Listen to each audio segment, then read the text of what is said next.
আসসালামু আলাইকুম। আজকে ভ্যালু এডেড ট্যাক্স নিয়ে একটা কথা বলতে চাচ্ছি। Value added tax. তা আমরা জানি যে what is value added tax মানে that is so called as a VAT. তো ভ্যালু এডেড ট্যাক্সের বিষয়ে একটা মানে এটা আমার কাছে আরকি এটার বিশ্লেষণটা কিভাবে যদি আমি দিতে যাই হতে পারে হয়তো আপনারা আমার কাছে এটা আপনাদের দ্বিমত থাকতে পারে। বাট ভ্যালু এডেড ট্যাক্স যেটা আমরা মনে করি ধরুন কোনো একজন ব্যক্তি একটা প্রোডাক্ট কিনলো ৳১০০ তো সে হয়তো ৳৫০ সেটা বিক্রি করলো। ৳১৫০ সে মানে ৳৫০ ভ্যালু এডিশন করে ৳১৫০ সে প্রোডাক্টটা বিক্রি করলো। তার মানে সে কিনলো ৳১০০ প্রোডাক্টটা বিক্রি করলো ৳১৫০। এখানে সে ৳৫০ ভ্যালু অ্যাড করলো। তো ভ্যালু অ্যাডেড ট্যাক্সের আমি যেটা প্রিন্সিপাল মনে করি যে যতটুকু আপনি ভ্যালু অ্যাড করবেন তার উপর আপনাকে ভ্যাট দিতে হবে। তো এখানে ভ্যালু অ্যাডিশন তার করা হলো ৳৫০। তার মানে তাকে আসলে ৳৫০ উপরে তার প্রযোজ্য হারে তাকে ভ্যাট দিতে হবে। প্রযোজ্য হার বলতে গেলে স্ট্যান্ডার্ড রেটে তাকে ভ্যাট দিতে হবে।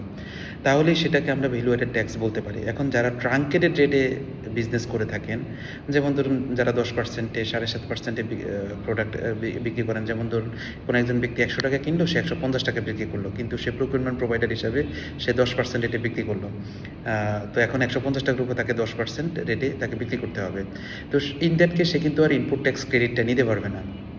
এখন ইনপুট ট্যাক্স ক্রেডিটটা যদি সে নিতে না পারে, তাকে সে কিনলো ৳১০০ দিয়ে, তার উপর ভ্যাট দিল। এখন ৳১২০-৫০ বিক্রি করবে, তার উপর আবার তাকে 10% হারে ভ্যাট দিতে হবে অ্যাজ এ প্রকিউরমেন্ট প্রোভাইডার। তাহলে কি সেই ক্ষেত্রে কি এটাকে কি ভ্যালু এডেড ট্যাক্স বলা যায়? আমি তো কিনলাম ৳১০০, তার মানে আমি এখন প্রফিট করলাম ৳৫০, তার উপর ৳১৫০ আমি বিক্রি করে তার উপরে আমি আসলে ভ্যাটটা দিব। এখন যখন আমি দেখলাম যে ৳৫০ উপরেও আমাকে আবার মানে টোটাল ৳১৫০ উপরে আমাকে আবার আমার প্রকিউরমেন্ট প্রোভাইডার রেটে ভ্যাট দিতে হচ্ছে। তো ইন দ্যাট কেস আসলে এটাকে so called value added tax আমি ব্যক্তিগতভাবে মনে করি যে হয়তো বলা যায় না। এটাকে হয়তো আমরা সেলস ট্যাক্স অথবা অন্য কোনো কিছু হয়তো বলতে পারি।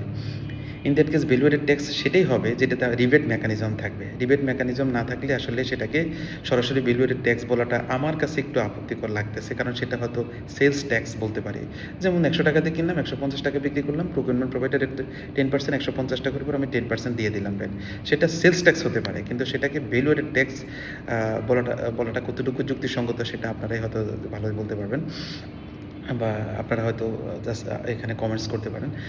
তো ইন দ্যাট কেস আমার কাছে যেটা মনে হচ্ছে যে ভ্যালু এডেড ট্যাক্সটা হতে গেলে অবশ্যই রিবেট মেকানিজম থাকতে হবে। রিবেট যদি না থাকে তাহলে যতটুকু আপনি ভ্যালু এডেড করবেন তার উপর যে ট্যাক্সটা দিতে হবে সেটাই তো ভ্যালু এডেড ট্যাক্স।